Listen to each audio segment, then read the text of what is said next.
gweyongera buli lukya ku ddwaliro lino. Sawa minisita w'eggwanga Robina Nabbanja olunaku lwa leero awobyeko olw'ebigere mu ddwaliro ejjanjaba Kkookolo e Mulago okwekennenya engeri eddwaliro lino gye litambuzaamu emirimu naddala mu kujjanjaba endwadde ya Kkookolo oluvannyuma lw'omujjuzo gw'abalwadde ba Kkookolo okweyongera ku ddwaliro lino. Nabbanja ng'ayogerako ne Dr. Jackson Orem Ssenkulu wa Mulago Cancer Institute n'abakulira eddwaliro lino abalala beewunyiza lwaki eddwaliro lino essira tebalitadde ku kuziyiza awamu n'okutangira abantu okukwatibwa Kkookolo okusinga okumujjanjaba. That like malaria is caused by Anopheles mosquito. If you sleep under a mosquito net, you will not get malaria. Well, I want you to think, so that we the leaders, because this now needs multi-sectoral approach. Correct. That's correct. Correct. It's big. It's correct. It's even bigger than Ebola. But we cannot promise you that we can prevent. Nabbanja agamba nti Kkookolo obulwadde bwa mutawaana nnyo okusinga ku ndwadde endala ezize zibalukawo nga Ebola n'endwadde endala. Basusse obungi. Ekyo kiteeka bannayuganda mu makiga. Baba tebakyasobola kukola kuba tulabyeko n'abaana ab'emyaka nga balwadde kansa. Nazizza amawuladde essuubi nti gavumenti yakukola ekisoboka okulaba nga bafuna obujjanjabi obwetaagisa. Tugenda kufuula nga gavumenti nga bwe twalwanisa COVID, tulabe nga gavumenti yonna yeenyigira mu kulwanisa kansa. Obulwadde bunaye bufuuse bulwadde mwena mu bulabe. Abantu bangi nnyo bava mu bitundu bya njawulo. Era obwedda ndi mu kusoomooza abasawo wano batunoonyeze ekireeta kansa. Akulira Uganda Cancer Institute Dr. Jackson Oriem gamba nti Kkookolo endwadde eno ebadde teteekebwa nnyo ku mwanjo nga kitadde obulamu bw'abangi mu matigga. In most cases, diseases like cancers have been left behind. They have not been funded. They have not been prioritized. But now, once government comes in, we believe that priority is going to be put in the right place. Ebika bya Kkookolo mu bakyala, abaami n'abaana byanokuddeyo.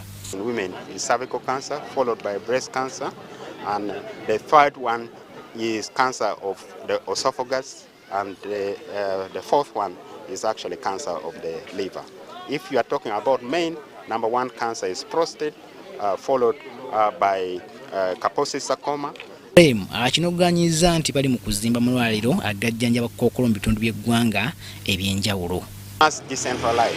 We must make sure that we go to the regions, at least as a starting point. So we are now advancing this concept of regional cancer centers. We have one is going to be in Gulu, one in Arua, one in Mbale, and another one in Mbarara. Ekifo kino balambuzza Ssaabaminisita eddwaliro lino asobole okutuusa ebyetaagisa eddwaliro eri gavumenti okubakwasizaako. Ndi Robert Katamba. Weewaawo tweyongerayo ate yo Minisitule y'ebyobulamu yakutandika okugema abantu abakakasiddwa nti babaddeko n'akakwate ku bantu abalina Ebola mu wiiki 2 ezijja. Minisitule y'ebyobulamu Dr. Jane Cheng akakasizza ensonga eno n'agamba nti abo abanaaba bagemeddwa bajja kulondoolwa okulaba ng'eddagala lino likola bulungi. We twogerera ng'abantu abali mu ddwaliro abazuuliddwa n'Ebola bali 45, waliwo abafudde ate era waliwo abawonye. Lieutenant Colonel Dr. Henry Chobe annyonnyodde ensonga eno.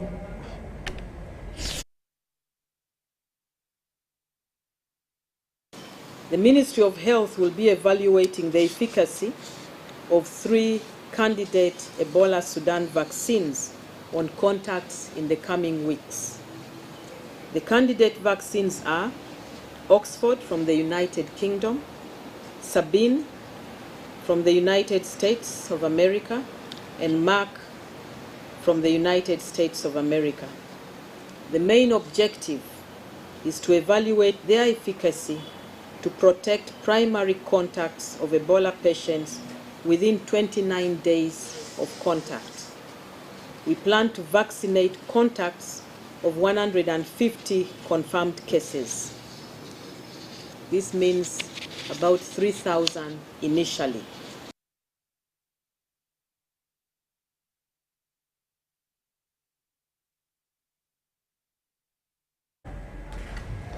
Butereeva ate districts 5 siza kwetaba mu nteekateeka ya kugema bulwadde bwa polio mu nkola eyanjekonjo olw'okubalukawo kwa Ebola mu bitundu ebyo. District zino kuliko Kampala, Mukono, Wakiso, Mubende ne Kasanda. Bino byanjuddwa Minisita w'ebyobulamu Dr. Jane Cheng ng'atongoza wamu n'okukuza olunaku lwa polio olutambulidde wansi w'omulamuwa bamaama n'abaana okufuna ebyobulamu eby'omulembe mu biseera byabwe eby'omu maaso era omusasi waffe katandikirawo.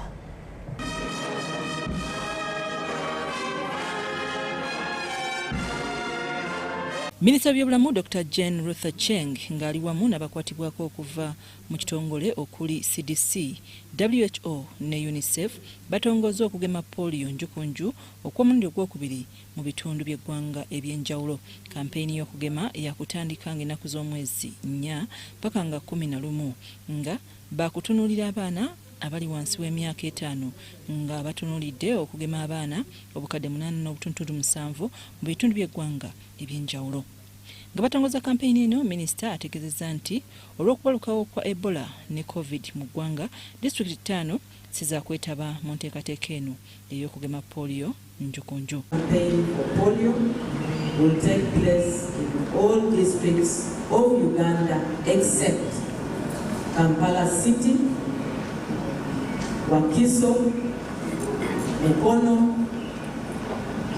Mubende and Kasanda.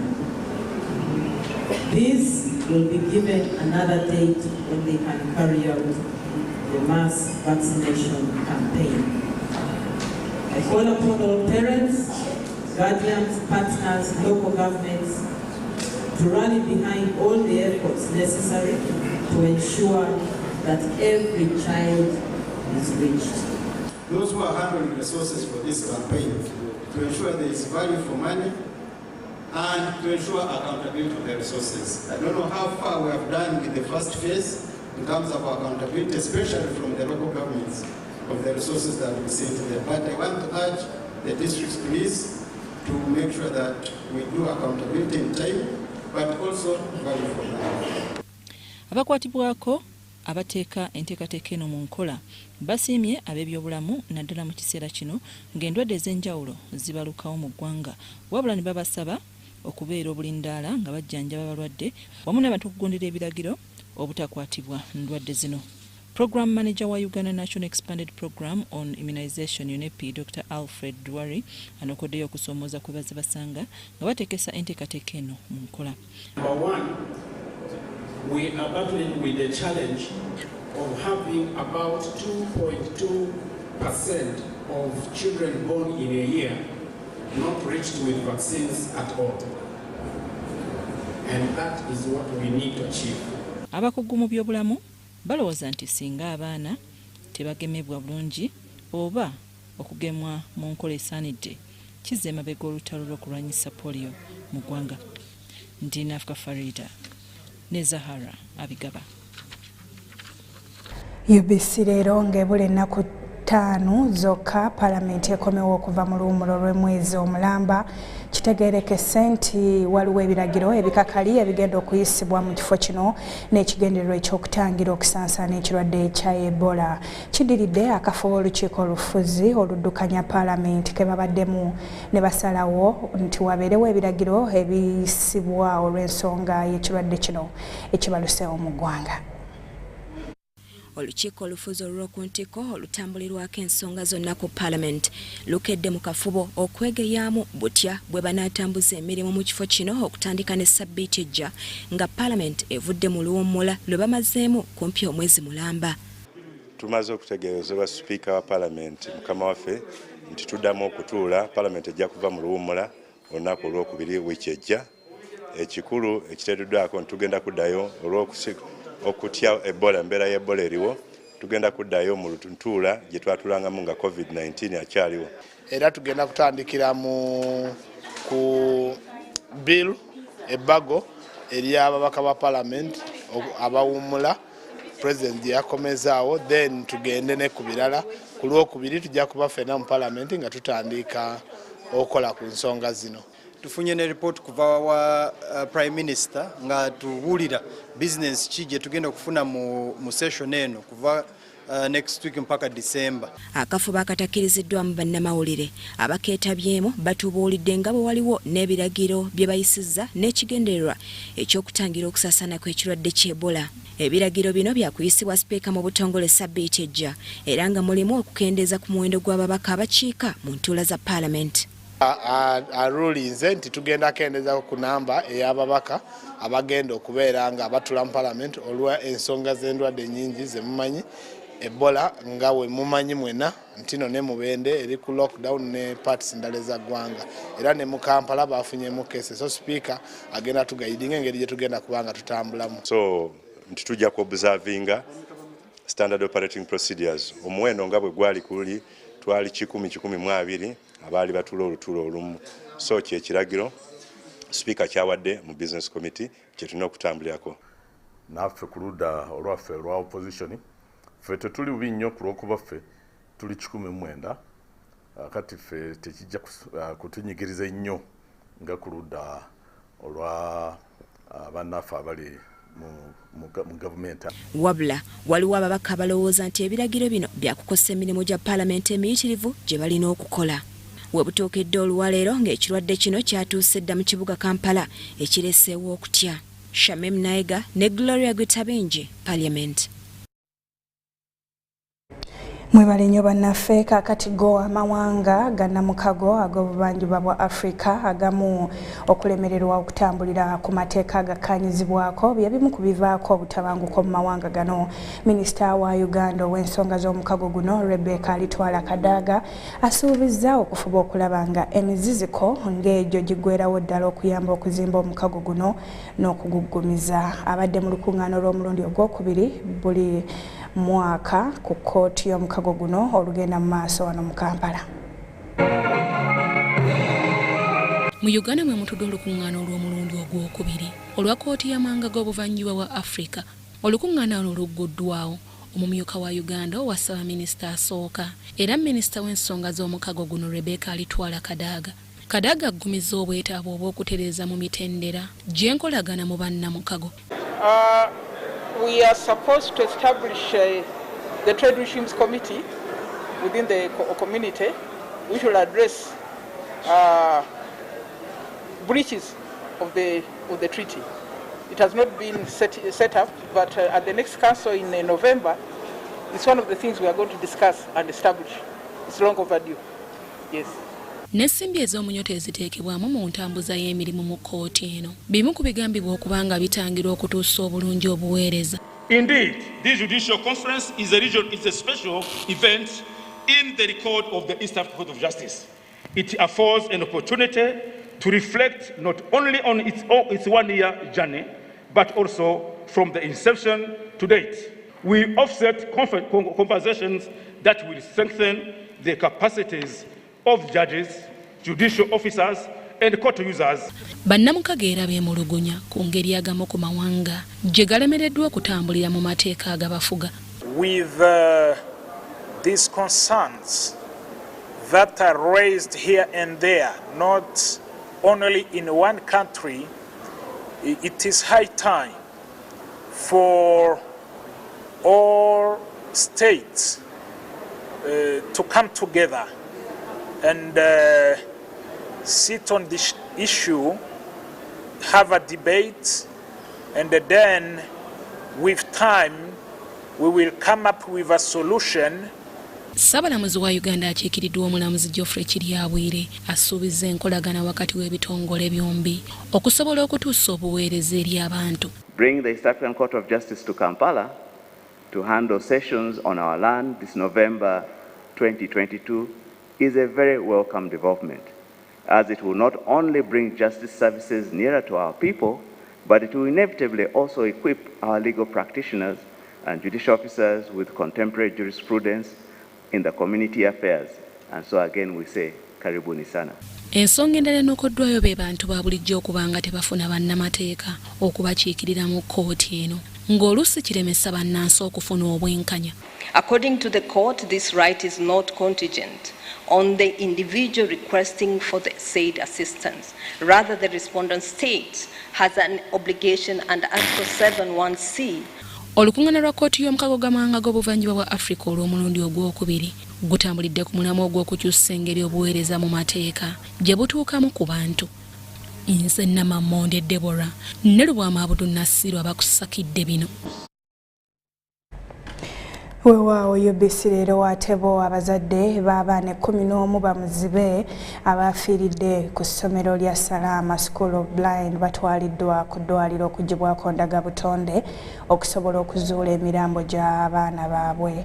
Juliet Nabagala omutuuze wa Seeta Zone Mbuya Kinawataka mu Kampala nga ye maama wa Patricia Mudondo gwe tusanze ku ssomero agamba nti olunaku olw'eggulo baggiddwako amalusu wabula ekiro omukulu w'essomero Francis Kinubi yamukubidde essimu n'amutegeeza ng'amalusu bwe gaganye okukola era nga balina okuggyibwako omusaayi. Francis Kinubi nga ye nannyini essomero lino ategeezezza nti yayise abazadde b'abayizi bano okuggyibwako ndagabutonde era singa bazuulibwa baakuweebwa abaana baabwe nga basinziira ku ssomero.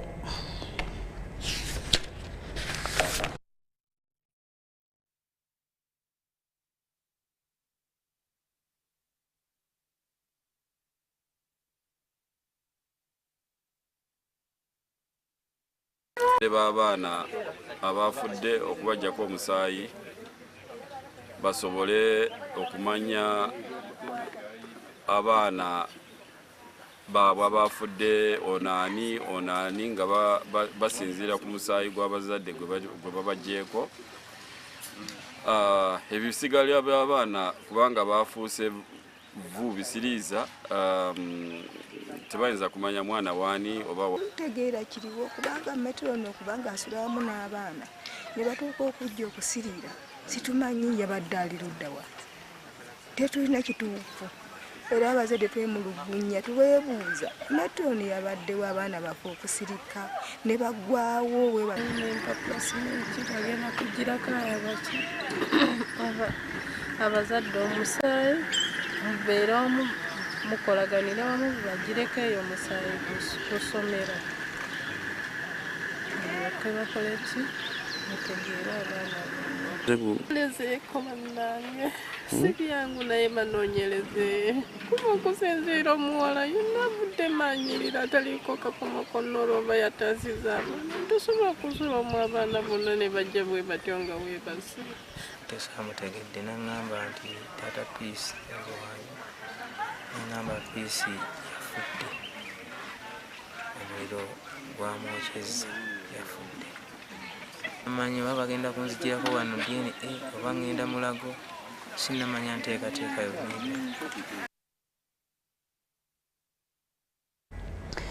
Weewaawo ebyo nga tubitadde wabbali. Ubc Leero ye President Yoweri Kaguta Museveni asabye abannamukago gwa Bulaaya okwettanira akatale ka Uganda okulaba nga nabo baganyulwa mu katale k'olukalu lwa Africa.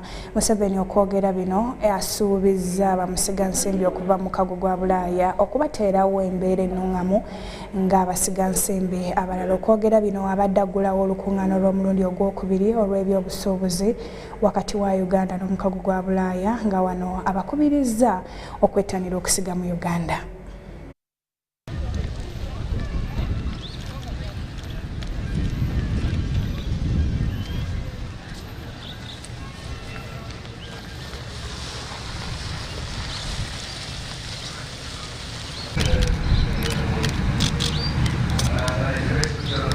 We are not going beyond there.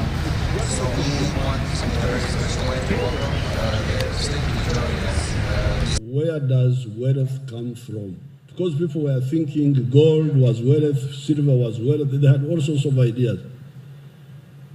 But Adam Smith came and said, no, wealth comes from the production of a good or a service, and you specialize in it, and you produce it and you sell it to others. You exchange.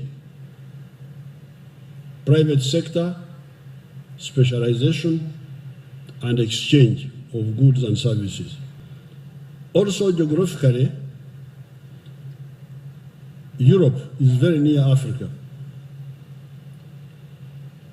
It is therefore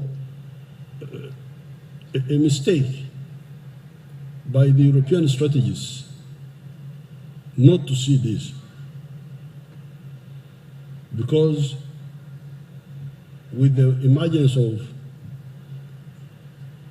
the middle class, it became clear some of the thinkers like Adam Smith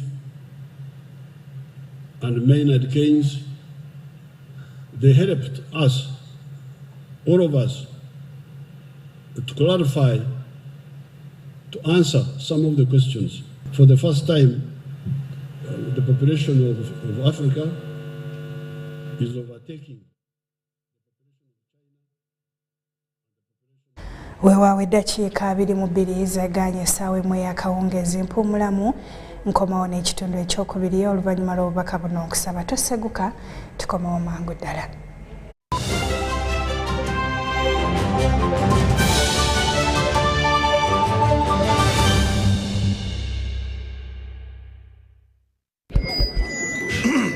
So ndi wano kubategeeza nti MTN Kampala Marathon ekomyewo. Era nga ku mulundi guno tudduka ku lw'abaana babebi. Temunfuna bubi, sitegeeza buno bubebi obusiba mu ndongo.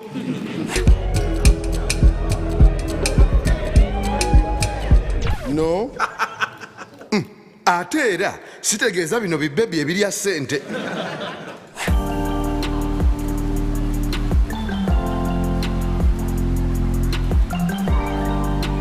Nedda bannange njogera ku mabujje gano. Wegatte emisinde gya MTN Kampala Marathon eginaabawo nga 20/11/2022 okwewandiisa nyiga *M65*777# oba kozesa Momo app. Welcome to Friends Stadium. Everybody's ready. Wait a second, not everybody.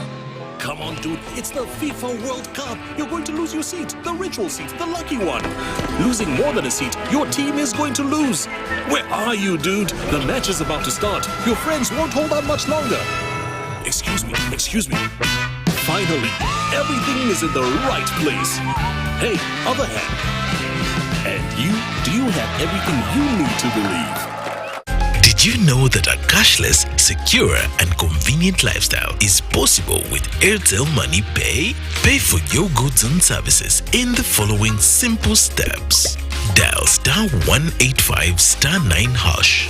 Enter the merchant ID. Enter the amount. Enter payment reference, for example, school items. Please enter PIN to confirm. You will receive a confirmation message for a successful transaction. Airtel Money. Instant, secure, borderless.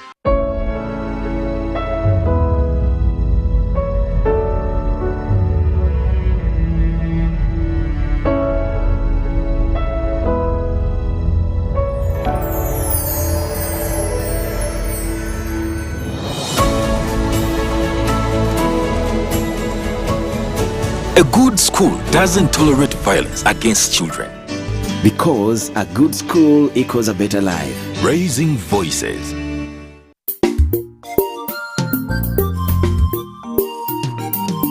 Obadde okimanyi nti abakyala be bakola ekitundu ekinene ku muwendo gw'Abannayuganda, wabula omuwendo gw'abakyala n'abawala abeenyigira mu by'emizannyo mutono ddala.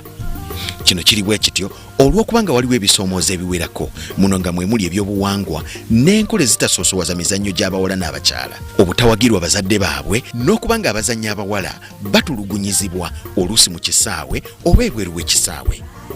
Buvunaanyizibwa bwa ssekinnoomu okusikiriza omwana omuwala n'omukyala okwenyigira mu by'emizannyo. Yitimusa ekitone kye era fuba okulaba ng'ebyemizannyo tebiriimu kutulugunya oba okutulugunyizibwa. Obubaka buno bukuleeteddwa ekitongole ki Mentoring and Empowerment Program for Young Women, MEMPRO.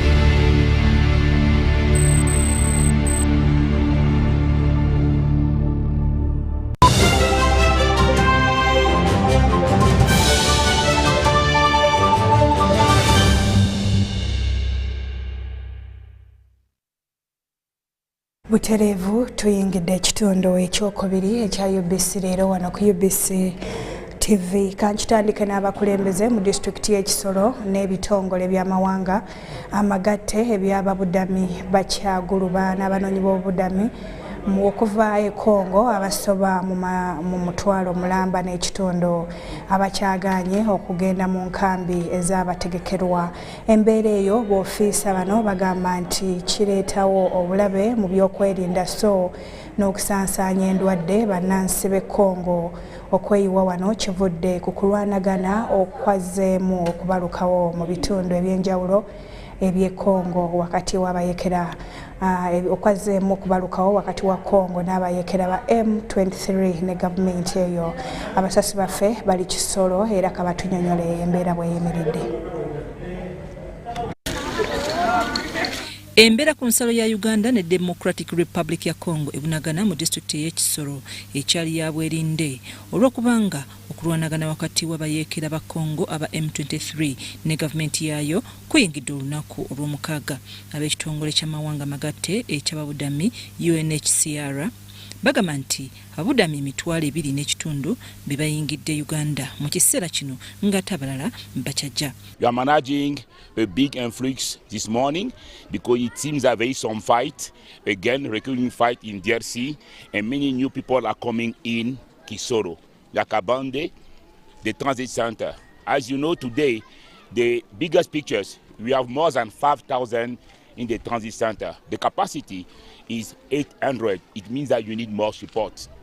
We have over 5,000 in the transit center. Wabula okusoberwa mu disitulikiti y'Ekisoro kati kuli ku babudami abakyagugubye okugenda mu bifo ebyabategekerwa nga beesibye mu masomero, obutale era ne mu kibuga ky'ebunagana. Bigger number of over 4,000 are still stuck in the transit center and not willing to go to the settlement. That's one group. We also have another group of the refugees who have refused to leave the borderline. After crossing from Congo, they have camped in Bunagana town, they are under trees, they are under churches, they are in the market. Now, the minister's directive is that all refugees who cross into the country, they have to go to gazetted places. So the market is not a gazetted place. The school compound is not a gazetted place. And under the forest is not a gazetted place.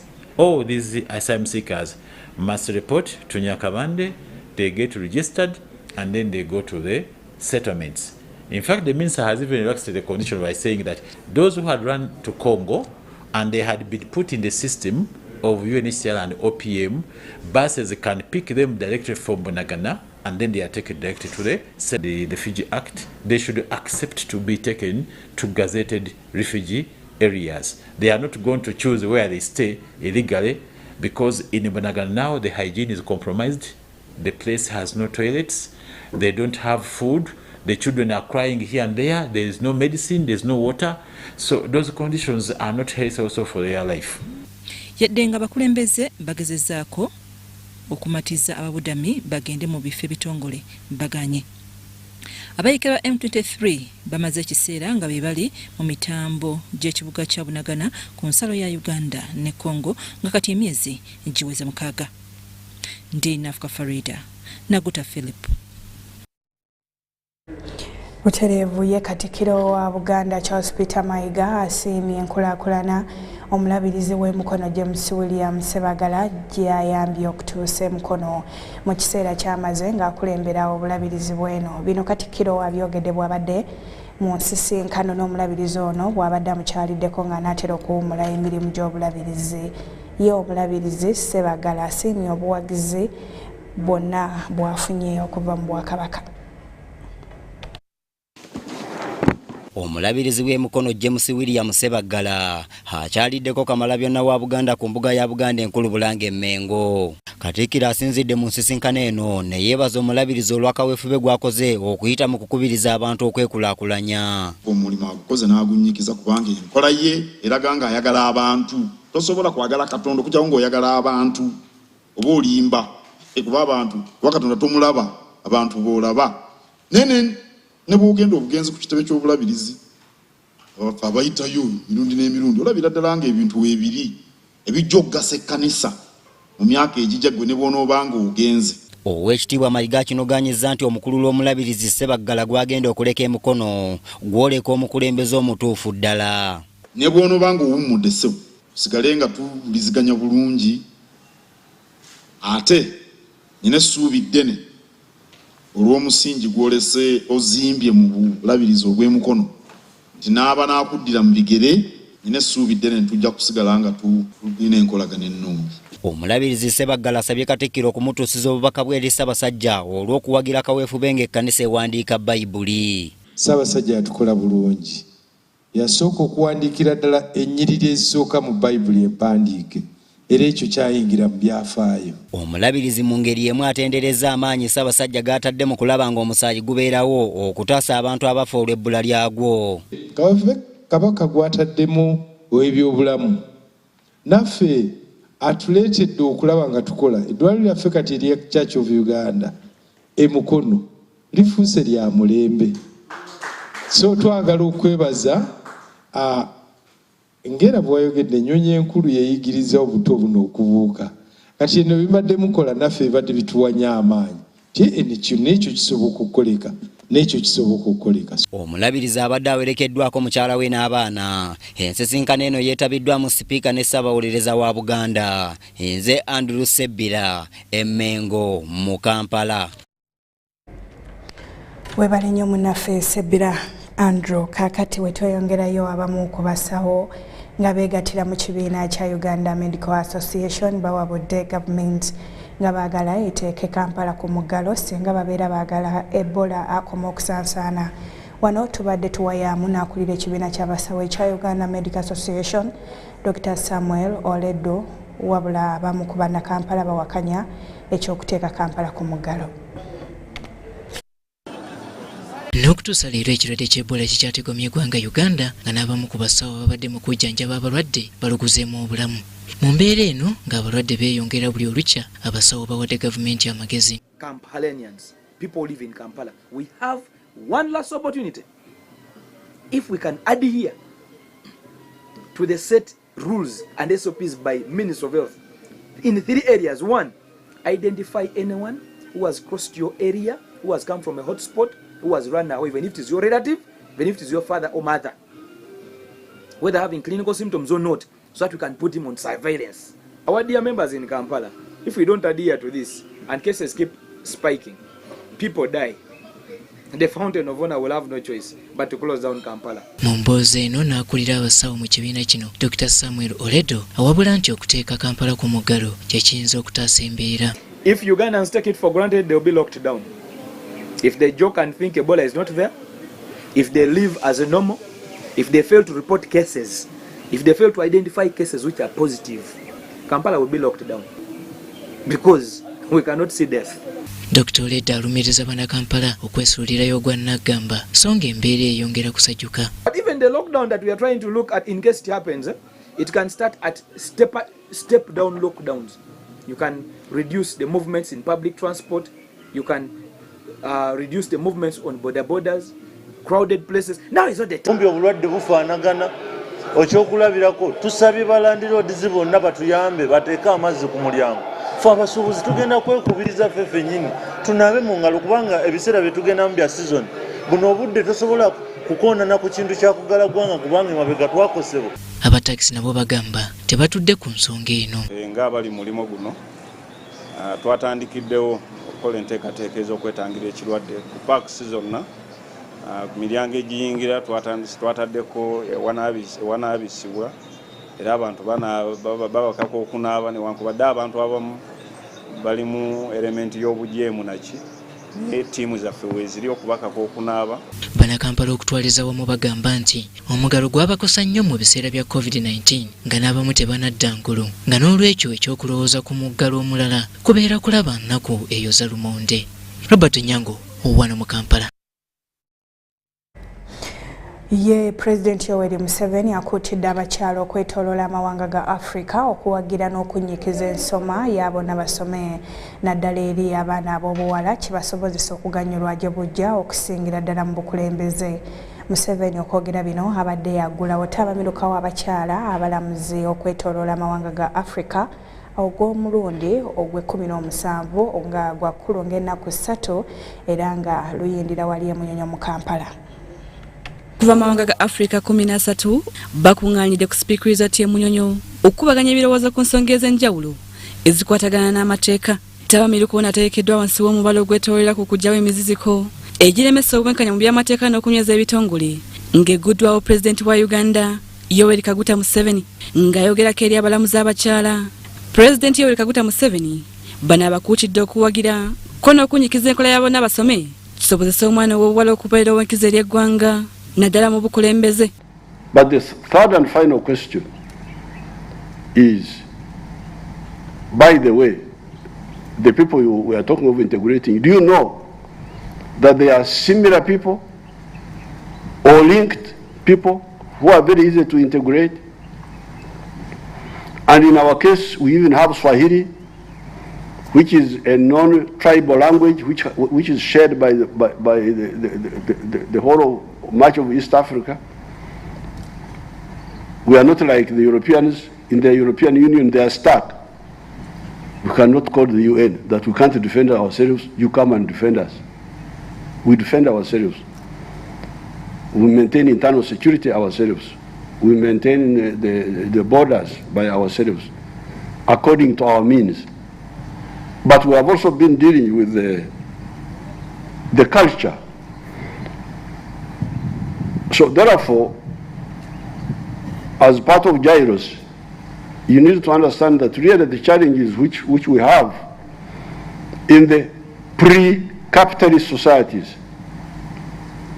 Remember, these are pre-capitalist societies. They are societies before traditional societies of Africa, which were based on different ideas. Part of our struggle is to build capacity. Capacity, technical, but also cultural. You see, for instance, take the phenomenon of security personnel, policemen, soldiers, beating prisoners. Museveni ategeezezza nti waliwo obwetaavu eri Abafirika bonna okwegatta n'okulaganira awamu mu by'obusuubuzi, ebyobufuziko n'ebyenfuna okusobola okuteeka Africa ku ntikko. That path of transformation through education is not interfered with. I'm struggling with the local parasites. These head teachers are local parasites. They look at children as a source of money instead of implementing our policy of free education. Money. They are always bringing money. And yet for us, we say, let the children study free in government schools. And when they study free, the most beneficial will be with girls. Because when the family is faced with the problem of money, when they have got to decide who should leave school and who should stay, then the girl is the one who drops out. So, where is the woman movement in my war with the local parasites? Emisango egyekuusa kukabasanya abakyala gyeyongera buli lukya era ng'okusinziira ku Ssaabalamuzi wa Uganda Alfonso Winyidolo tabamiruka wanaggweerako abalamuzi bajja kuba batemya empenda ku ngeri emisango gino gye ginaakwatibwamu obulungi. A number of cases are cause listed and dismissed for want of prosecution, while a few others cannot be proved because the key witnesses are reluctant to open up and tell the court the unfortunate tale leading to the crime. We are hopeful that this conference will, among many other things, act as a forum to share views, experiences, and best practices on how we can best manage these justice needs in our land so that justice can flow like a river. Ate ye Ssaabalamuzi wa Kenya Martha Koome asabye abakyala obuteetiitira mu buli kye bakola kubanga guno mulembe gwabwe. This style of leadership is a two-way interaction that inspires, empowers, and motivates everyone working in the judiciary to embrace the values and the goals of the institution. Olukuŋŋaana luno lwetabiddwako ababaka b'amawanga ne b'ofiisi okuva mu mawanga agatali gamu n'abantu abalala 1000 mu bitiibwa eby'enjawulo. Nze Rebecca Nantongo akusakidde bino. Webale nnyo Rebecca Nantongo lwakadde ebyo bye tusobodde okutuusaako olunaku olw'enkya. Tusinkane akadde ke kamu lindirira amawulire mu Lungereza. Nze Marion Nakitene atakuumira mpeera ku nkuumire jjukira okwerinda ekirwadde ekya Ebola ekiri mu ggwanga.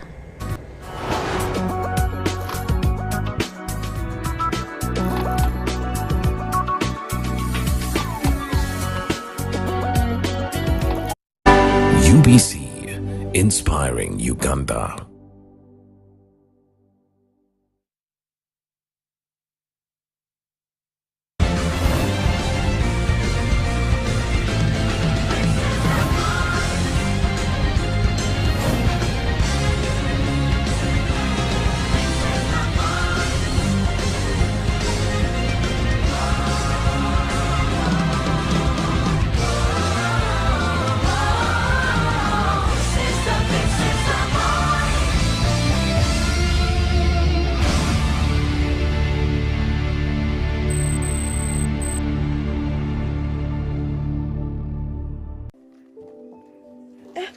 Musa, ebintu nga bikalubye nnyo.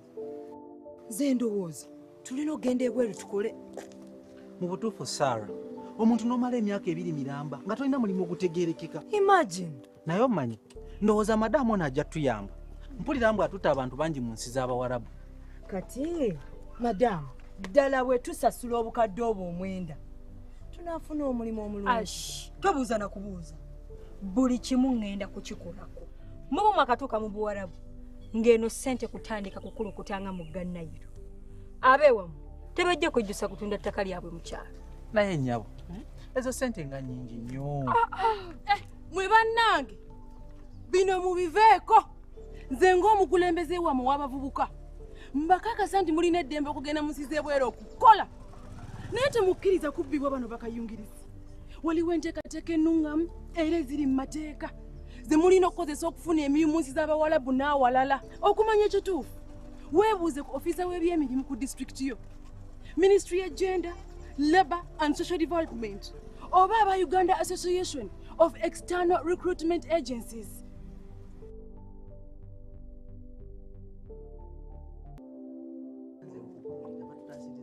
Naye omanyi Musa, kirabika kansala mutuufu nga tetunnawa kuwa kampuni ya Haraka ssente zaffe kututwala ebweru. Lwaki tusooka kwebuuza ku Labour Office? Sarah nawe oli mutiitiizi nnyo. Naye kati ate tufiirwaki? Tugende.